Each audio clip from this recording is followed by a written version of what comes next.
The BRICS nations, Brazil, Russia, India, China, and South Africa, have been making headlines recently with discussions surrounding the potential launch of a new currency, sparking considerable interest and speculation in the global financial landscape and generating some concern among American policymakers. But what exactly is this new currency and what could it mean for the global political economy? Hey everyone, I'm Noah Zerbe. I'm a professor of global politics at Cal Poly Humboldt. Welcome to Global Insights, where we unpack the complex global events through the lens of political economy and international relations. In today's episode, I want to explore a potentially transformative idea in the global economy, the proposed BRICS currency.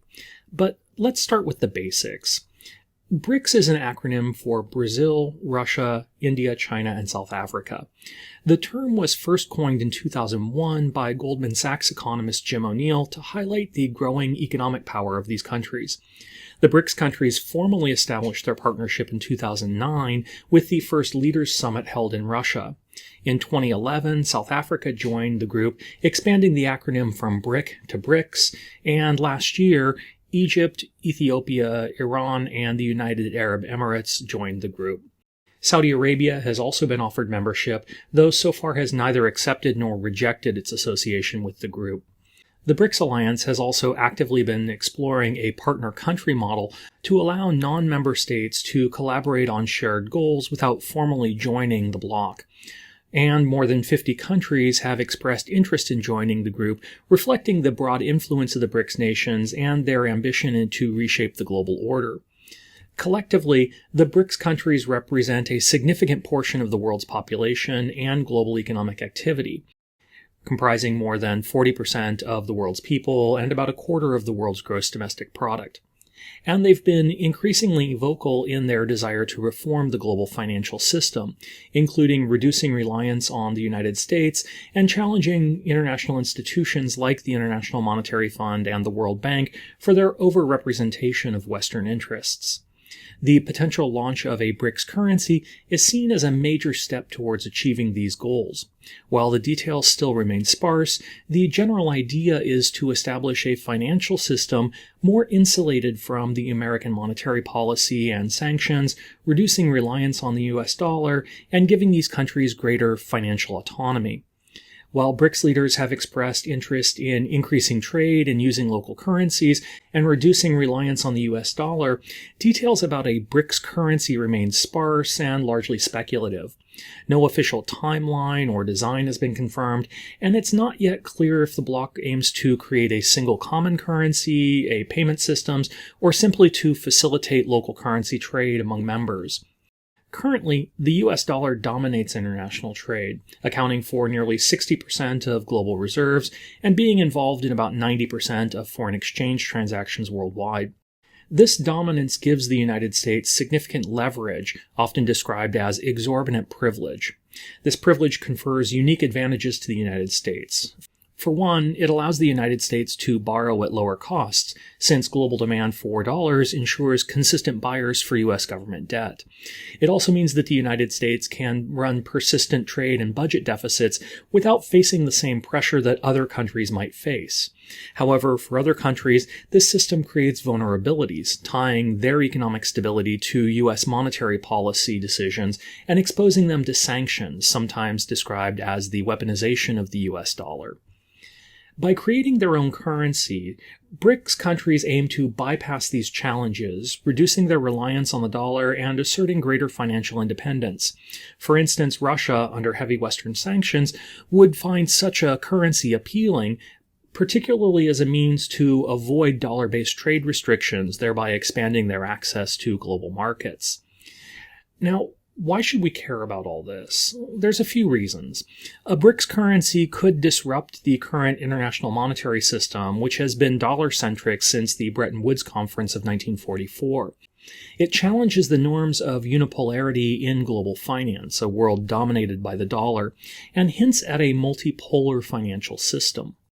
The United States has maintained hegemony partly through dollar dominance. A successful BRICS currency could challenge that dominance, reshaping global power structures.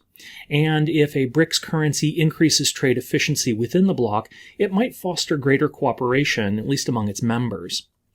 But this idea isn't without its challenges.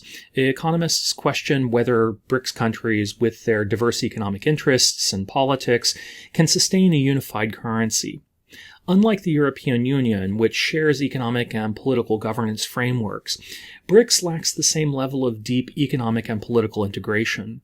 And we've seen how difficult currency unions can be. Even the euro has faced crises despite strong institutional support. And there's been some tensions within the BRICS members over the direction of the proposed currency. While Russian President Vladimir Putin appeared on stage at the November 2024 BRICS summit holding what appeared to be a prototype banknote, India and South Africa have both expressed a desire to limit the role of any new currency, suggesting that it would only be used to facilitate trade among BRICS members in their own national currencies. Further, the United States would likely try to prevent a major challenge to the position of the dollar. Earlier this month, President Trump threatened massive tariffs on any BRICS member that abandons the use of the dollar as their primary reserve currency, posting on his Truth Social platform that we require a commitment from these countries that they will neither create a new BRICS currency nor back any other currency that might replace the dollar, or they will face 100% tariffs and should expect to say goodbye to selling into the wonderful U.S. economy. In response, Putin clarified that the new BRICS currency is not an aggressive move towards de-dollarization or even an effort to move away from the U.S. dollar-denominated SWIFT banking platform, but rather an effort to deter weaponization of the dollar by the United States by developing an alternative system for using local currencies in financial transactions between BRICS countries and their trading partners. There's also some skepticism about whether a BRICS currency could gain trust globally. For a currency to succeed, it must be widely used, stable, and be backed by strong institutions. Remember that money performs two essential functions. It's a medium of exchange, permitting trade, and it's a store of value, permitting savings. To be widely accepted, it must perform both of these functions effectively. This is why currencies like the euro and the dollar historically dominated international finance, and it's partially why inflation is so devastating to national economies. So, what are the broader implications? For developing countries, a BRIC currency might offer an alternative to dollar-denominated debt, reducing exposure to U.S. monetary policy. For the United States, it's a potential signal to rethink its global strategies, as over-reliance on sanctions and aggressive monetary policy could push more countries towards alternatives.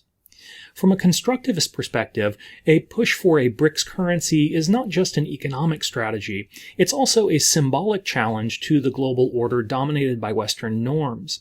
Constructivism emphasizes that global politics are shaped not just by material forces like economic power, but also by ideas, identities, and shared meanings attached to state actions. For the BRICS, the currency proposal represents an attempt to redefine their collective identity as architects in a multipolar world. These countries have historically been on the periphery of global decision-making structures. By advancing the idea of a common currency, the BRICS countries are challenging perceived inequalities in this system and asserting their status as rising powers with a legitimate claim to global leadership. Ultimately, the BRICS currency proposal is as much about rewriting the rules of the global order as it is about practical economics. Even if the currency does not materialize in the short term, this discussion alone shifts the narrative of global power, challenging the Western financial systems that are the only viable framework for international trade and cooperation. The rise of a BRICS currency thus could mark a significant shift in the global economic landscape, but it's no silver bullet. Its success depends on overcoming a variety of political, economic, and institutional hurdles. Still, its mere proposition could be a sign of changing tides in global power dynamics. But what do you think? Will a new BRICS currency emerge to challenge the dominance of the US dollar? Or is this merely a political initiative doomed to overhype and ultimate failure? Let me know in the comments section below, and if you found this helpful, give us a thumbs up and subscribe for more insights on global politics. Until next time, thanks for watching.